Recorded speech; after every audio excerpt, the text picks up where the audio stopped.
Aswar, Mas Yamin, sobat sesama. Ih, ih, ada suara kok nggak? Ada apa? Lanjut. Kasih tahu. Ada Mas Jam? Mana. Lanjut. Kenceng ya suaranya ya? Aman ya? Ya kita mulai aja yuk. Langsung aja aku aja ya hostnya ya. Ya teh. Lanjut. Ya, nggak apa-apa ya. Assalamualaikum Bang Aswar. Abang.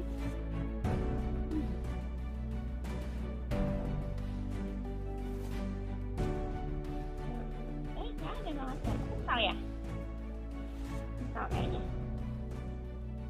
Kita tunggu ya. Ini Bang Aswar kayaknya nih. Tadi ada kan sempet ya dijadiin co-host.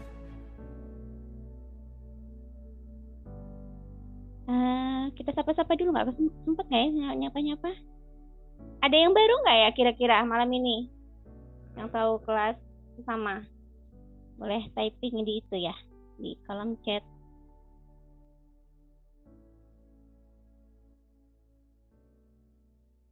Bang Aswar monitor. Ya, Bang Aswar. Assalamualaikum, Bang. Belum ada. Belum. Ada mungkin masih Ada ke belakang. tapi iya. Ambil minum. Yuk, kopi.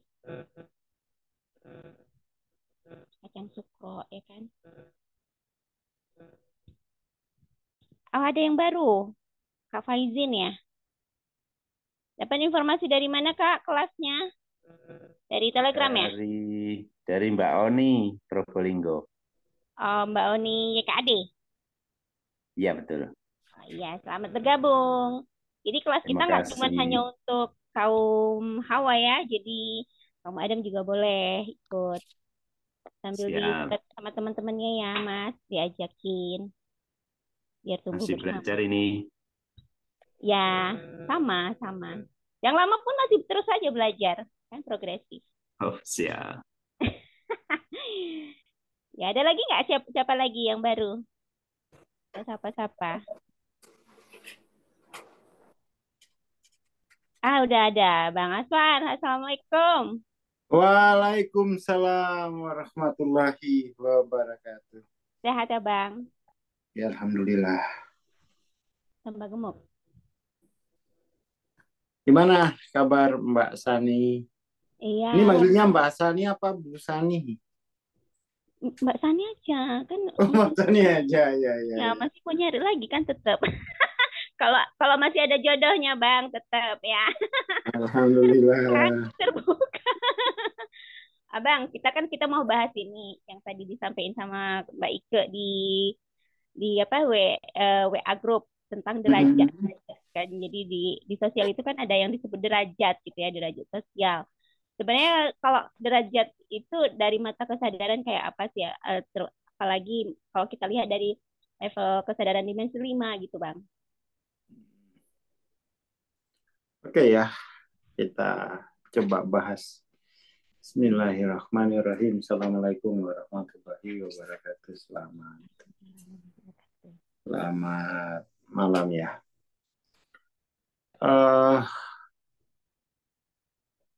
Apa namanya itu? Derajat itu kan gimana menjelaskannya ya? Mungkin kita mulai dulu dari apa namanya ya? Dari pengetahuan diri yang paling basic itu kan dimensi ketiga gitu kan.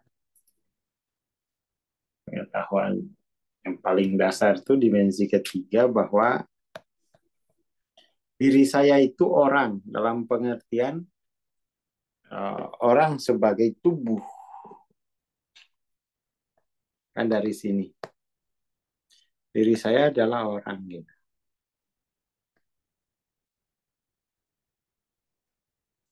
Ini tubuh. Pada tahap ini kan diri itu ya berarti nggak jauh beda dengan binatang gitu, hanya beda struktur fisik. Artinya di situ diri satu derajat dengan tubuh, kan gitu. Ya, ini manusia. Kemudian naik ke dimensi keempat itu, di mana diri identifikasi tidak dengan tubuh lagi, tetapi ya dengan peran sosialnya kan. Diri saya adalah ya saya seorang ibu, saya seorang ini. Jadi dimensi keempat itu diri diidentifikasi dengan konsep mengenai orang gitu ya. Ada konsep tentang orang, ada konsep tentang manusia. Nah, saya seorang pedagang, itu kan konsep mengenai perilaku orang itu kan.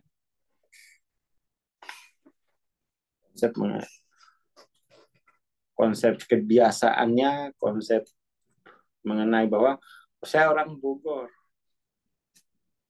Karena dia rumah, karena alamat tubuhnya itu di Bogor.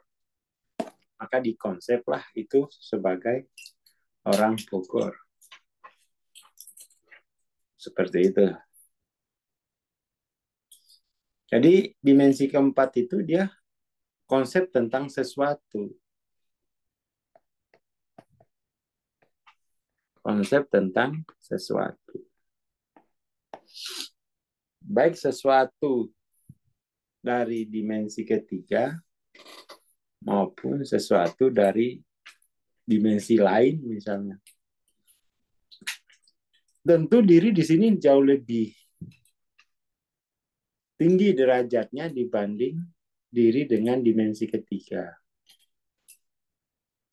Karena di dimensi keempat itu diri mulai terikat dalam nilai-nilai pada konsep tadi. Ya kan? Ada sistem nilai. Sementara dimensi ketiga diri itu ya sepenuhnya digerakkan oleh indrawinya dan digerakkan oleh perasaannya. Atau ya dimensi ketiga ini lower mind gitu.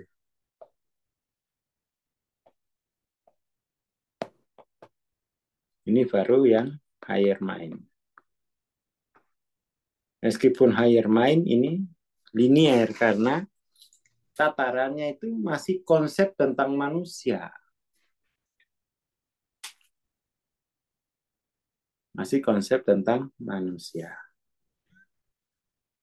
Diri adalah konsep tadi. Gitu. Jadi diri mengidentifikasi dirinya dengan konsep itu.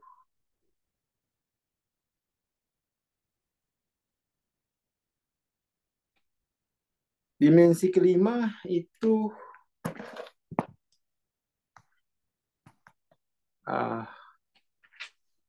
diri bukan lagi orang gitu. Bukan lagi orang, baik dalam pengertian dimensi ketiga maupun dimensi keempat. Dia adalah katakan ruh yang hadir yang terlibat pada setiap peristiwa pada orang gitu. Nah, itu derajat diri lebih tinggi lagi. Diri bukan orang. Tetapi yang hadir terlibat pada orang.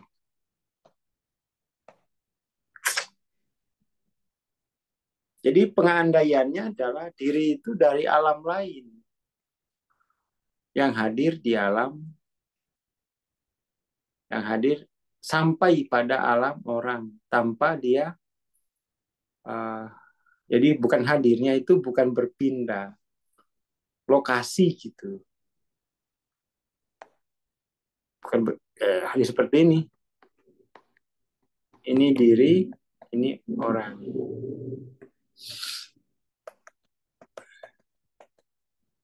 Dari tiga ini saja, tiga kategori kesadaran diri ini,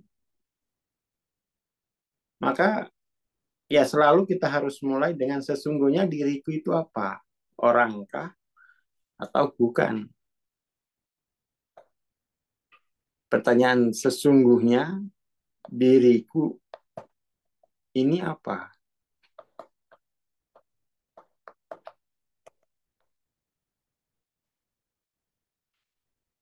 Seperti itu.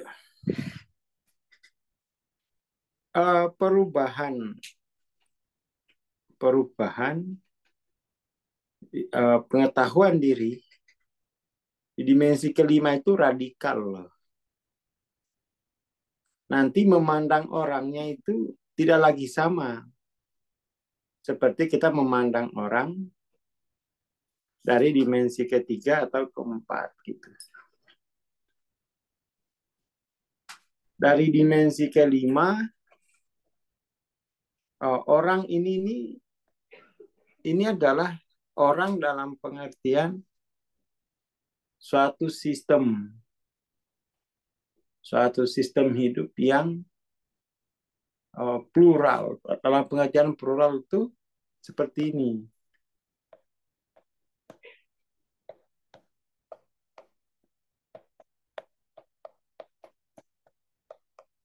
Artinya plural itu satu orang itu adalah satu dalam pengertian plural, bukan satu dalam pengertian hanya satu orang. Kan memandangnya dari dimensi langit, katakan begitu.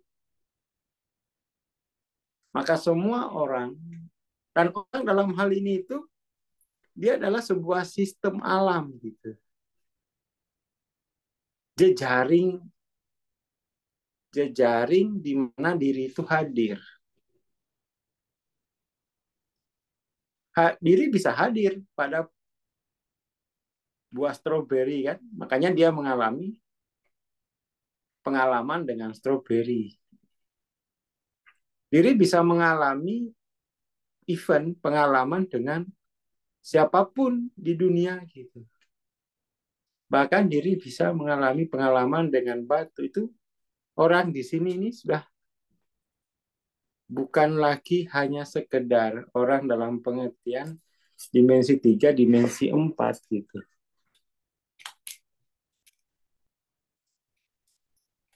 Nah, yang menarik itu konsep tentang kehidupan gitu.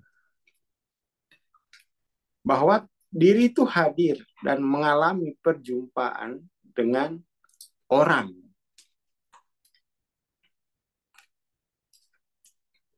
Jadi orang di sini enggak hanya hanya terbatas pada manusia ya. Orang di sini itu apapun yang dijumpai diri. Gitu. Jadi semua diorangkan. Gitu. Seluruh sistem alam itu diorangkan.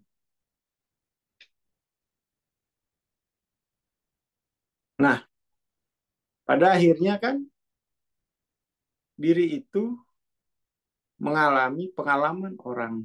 Dan diri bisa merasakan penderitaan dalam pengalaman kehadirannya. Gitu. Karena diri itu dari dimensi transenden dan dia mengalami pengalaman pada orang, maka kenyataan seperti itulah yang kita sebut sebagai bahwa ketika diri hadir di dunia, maka diri itu langsung hadir dalam pengalaman karma tertentu gitu. Kan gitu. Misalnya gini contohnya. Mbak Sani lahir dimensi 5, dirinya hadir dan dirinya itu kan hadir pada alamat tertentu di dalam dunia orang ini kan.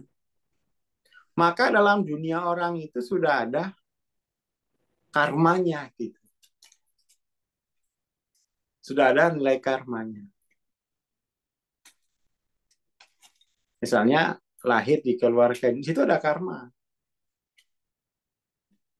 Jadi ketika diri hadir pada orang, dia menjalani dunia sebab akibat. Misalnya ketika diri hadir pada tubuh, maka diri itu akan mengalami pengalaman karma terkait tubuh itu gitu. Rasakan rasa lapar, rasakan rasa ngantuk, itu kan ya konteksnya di situ gitu. Jadi ada action, ada tindakan dari tubuh, ada tindakan dari perasaan, ada tindakan dari pikiran. Ketika diri hadir pada tindakan-tindakan tadi, maka diri itu mengalami karma namanya. Bagaimana misalnya jika diri itu mengalami karma buruk? Katakan dia ketika diri hadir, dia hadir pada keluarga gitu ya. Alamat hadirnya itu ya katakan keluarga susah, keluarga miskin. Tidak ada pilihan lain bagi diri. Dia harus ya menerima karma itu dan bertanggung jawab. Kalau tidak, karma itu tidak menyenangkan, maka diri harus bertanggung jawab atau tidak bertanggung jawab untuk memperbaiki karma kehadirannya gitu. Itu dari perspektif dimensi kelima. Dimensi 5-6 lah ya. Jadi diri itu mau nggak mau, dia bertanggung jawab apa enggak pada setiap karma yang ditemui dalam atau pada keorangannya gitu.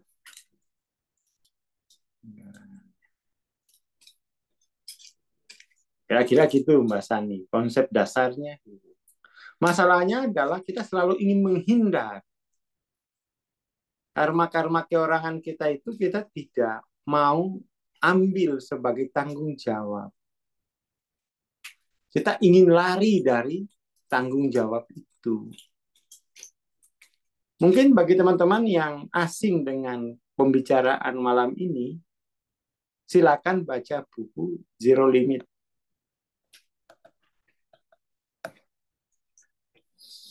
Karya Joe Vital, karya bersama dengan Howland.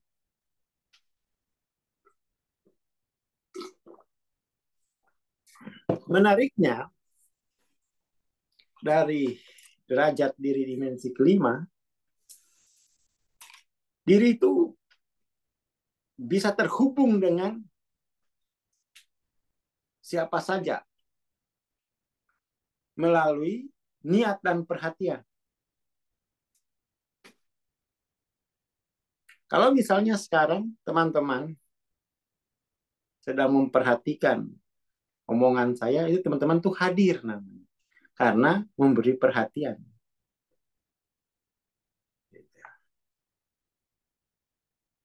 Jadi kita bisa terhubung.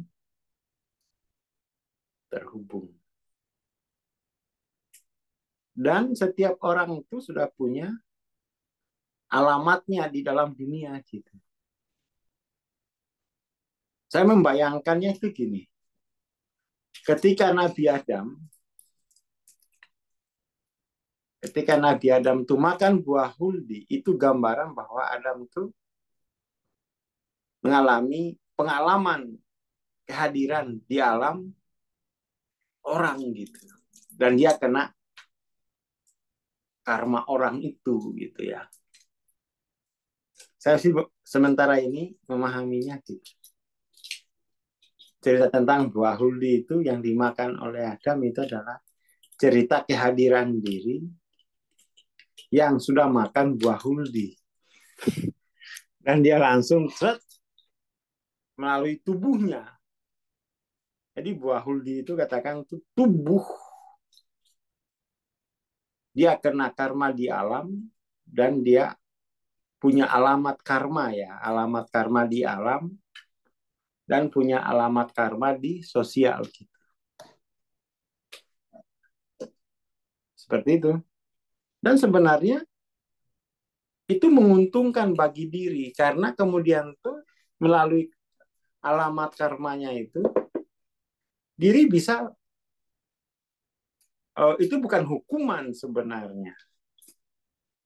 Tetapi itu adalah peluang belajar bagi diri untuk mentransformasi karma tadi menjadi karma yang lain. Bisa lebih buruk atau bisa lebih baik. Katakan misalnya ada seseorang yang lahir, alamat karmanya di saya lah katakan, alamat karma saya di keluarga bapak saya, keluarga miskin. Itu sebenarnya alamat karmanya juga tidak terlalu penting. Karena semua orang itu punya alamat karma sendiri masing-masing. Yang lebih penting itu adalah karma di alamat tadi itu dimasak oleh level kesadaran berapa. LOC di situ penting untuk memasak event atau kejadian atau bahan-bahan di alamat karmamu. Gitu ya. Misalnya bagi kebanyakan orang Muna terlahir hadir dengan alamat karma di Muna itu adalah sebuah bencana karena itu kota pulau yang kayak di daerah saya itu pulau sebuah lokasi yang terpencil. Kampung bapak saya itu nature masyarakatnya 50. Ya putus asa, nggak ada apa-apa. Nggak ada pembangunan, gitu. Sedikit. Tapi bagi saya sekarang, karena hadir di situ, saya kemudian diwariskan bahasa yang masih otentik. Ya, berharga karena dilihat dari level kesadaran yang lebih tinggi. Jadi bukan pada karma di alamat karma itu sebenarnya. Meskipun memang karma di alamat dirimu hadir itu tidak netral, ada nilainya lah. Masa netral? Tidak netral, ada nilai objektifnya. Ada nilai objektifnya. Misalnya gini. Ya saya hadir di ya, alamat hadir saya di rumah bapak saya gitu. Dan di rumah katakan saldo hanya 100.000. Ini kan tidak netral secara objektif. Ya, hanya saja ada juga nilai dari level kesadaran gitu loh. Jadi kalau kita ngomong level kesadaran lalu yang objektif itu kita netralkan semua. Ya nggak gitu, itu kan nggak bisa dibandingkan antara nilai subjektif dengan nilai objektif. Tetap saja nilai objektifnya itu ada, nggak netral. Tetapi memang bahwa makna nilai objektif ini itu dimasak kembali oleh level kesadarannya. Atau dia tidak memasaknya. Kebanyakan orang itu sekarang pergi sekolah tidak dalam rangka untuk memasak, belajar memasak karma di alamat karmanya itu, tetapi untuk menghindari itu kan. Oh, kamu nggak bisa menghindari itu. Mau menghindar kemana? Itu sudah biizni rabbihim, kamu di situ. Akhirnya kamu pergi kuliah, pulang kuliah aja kembali lagi ke karmamu itu. Mendingan kamu sekolah dalam rangka untuk memprogresifkan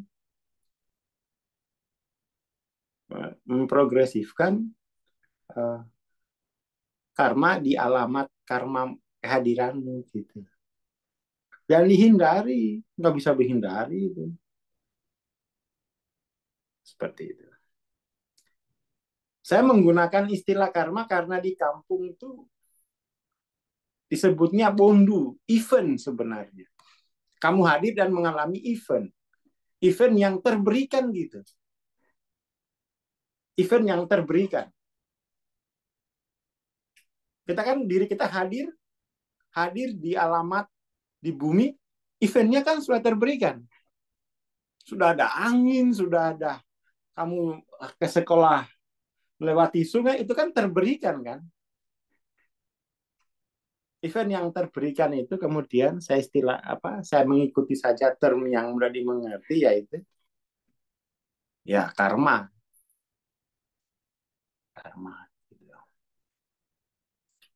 Nah, kemudian ya jadi kita langsung belajar sebenarnya gitu. Langsung belajar dalam kehidupan. Iya kan? Langsung belajar dalam kehidupan. Masalahnya itu tidak dianggap pelajaran. Pelajaran itu yang di buku. La ilaha illallah itu. Ya keliru di situ. Jadi pada akhirnya event yang terberikan itu kamu niat untuk perbaiki atau kamu biarkan. Kebanyakan orang biarkan saja. Dia nggak berniat. Nggak berniat. Ya nggak akan ada perubahan, nggak niat. Malah kebanyakan orang itu pergi kerja itu untuk menghindari event yang terberikan itu kan. Bukan untuk memulai berkarya melalui event yang sudah terberikan itu. Harusnya itu event yang terberikan itulah titik tolak untuk berkarya. Gitu loh. Bukan sebab. Jadi event yang terberikan itu jangan dianggap masalah. Wong itu bisnis Robby kok. Nggak ada masalah. Misalnya saya lahir di orang tua dengan saldo 100.000. Itu bukan masalah. Ini namanya titik tolak kreatif. Nah, gitu loh kira-kira. Jadi tolak untuk kreatif agar kamu memulainya dari situ. Definisi bahwa ini masalah kan ini definisi politis. Karena dibandingkan dengan kebutuhan di pasar. Jadi sudah berpikir tuh pasar, tidak berpikir diri yang hadir di situ gitu. Sudah berpikir sebagai orang, itu masalahnya.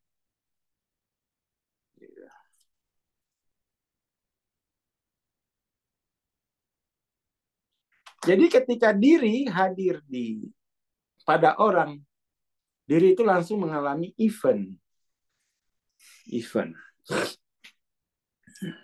Ya kan? Akhirnya diri nggak bisa membaca huruf hijaiyah. Event itu. Harusnya kan itu menjadi tolak bahwa ya saya harus belajar huruf hijaiyah. Jadi pada akhirnya diri hadir pada orang dan dia belajar. Belajar untuk memperkaya alamat kehadirannya itu dengan tindakan tindakan kalau bahasa munanya tuh memasak untuk kamu masak bahan-bahan di alamat event itu gitu. Kamu masak. Kamu belajar memasak gitu. Lalu sajikan. Jadi istilahnya itu proses penciptaan kembali bahan-bahan itu. Jadi diri hadir ke dunia ini bukan menerima hukuman, itu proses belajar. Kalau dari dimensi kelima gitu cara pandangnya. Masalahnya adalah kita tidak begitu memahami kehadiran diri kita. Kita selalu melihat diri kita itu dari perspektif orang. Kalau sudah masuk perspektif orang, maka kemudian tuh ya Diri tidak hadir. Dunia orang ini menjadi penjara baginya. Bukan lagi menjadi ruang belajarnya. Nah, itu perbedaan posisi diri dalam memanai event atau kejadian pada orang.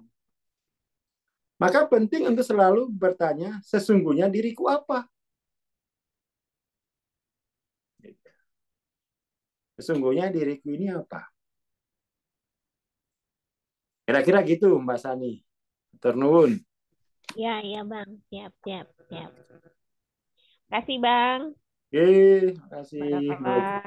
Ya. Nggak ada ditanggapi lagi yang dari kolom chat ya, Bang. Ya, kalau ada yang mau tanggapi, ya apa gitu. Kayaknya nggak ada sih Bang, aku baca tadi. Ya. Kalau gitu kita tutup dulu aja ya Bang, malam ini kita lanjut lagi minggu depan atau nanti dapat informasi di grup ya. Makasih banyak Bang Aswar, jadi ada pengetahuan baru lah ya tentang apa sih derajat ini ya. Ya Bang, kita bisa bedakan nantinya. Ya, itu aja teman-teman sobat sesama. Terima kasih untuk hadirnya malam ini. Bang Aswar juga sehat-sehat Bang di sana. Oke. Bang. Assalamualaikum warahmatullahi wabarakatuh. Abang Aswar lagi masih baca-baca chat.